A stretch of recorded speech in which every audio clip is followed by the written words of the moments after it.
ఏమన్నాడంటే, మీరు విన్నారు, సినిమా ఇండస్ట్రీలో లంచం ఉండలేరా సార్? సినిమా ఇండస్ట్రీలో నేనున్నా, నా కుటుంబం ఉంది, నా భార్య బిడ్డలు ఉన్నారు. చిరంజీవి గారు ఉన్నారు, చిరంజీవి గారి కుటుంబం ఉంది, వాళ్ళ భార్య బిడ్డలు ఉన్నారు, పిల్లలతో గౌరవంగా ఉంటున్నారు.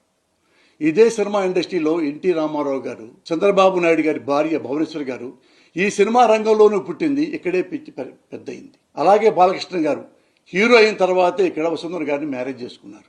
ఇదే బాలకృష్ణ గారికి 2 ఆడకూతుళ్ళు ఉన్నారు. ఒక అమ్మాయి లోకేష్ బాబుకి భార్య బ్రహ్మిణి. పెద్ద పెద్ద హీరోలు కృష్ణ గారు, శోభన్ బాబు గారు, ఇంకా పెద్ద పెద్ద వాళ్ళు. వీళ్ళందరూ భార్య బిడ్డలతో సంతోషంగా, గౌరవంగా, ఆత్మగౌరవంతో బతుకుతున్నారు. ఇలాంటి సినిమా రంగంలో ఇలాంటి ఆడపడుచులు, మహాతలులు ఉన్న ఈ సినిమా రంగాన్ని సాంబశివరావు అనేవాడు TV5 సాక్షిగా బిఆర్ నాయుడు అనే ఒక చైర్మన్ ప్రోత్సాహంతో సినిమా ఇండస్ట్రీలో లంచం ఉండలేరా అని క్వశ్చన్ చేశాడండి. ఎవరిని టార్గెట్ చేశావు? ఇన్ని చేస్తే నీ కుటుంబాల్లో నీకేం కనపడిందిరా? ఏం కనపడిందో చెప్పాను.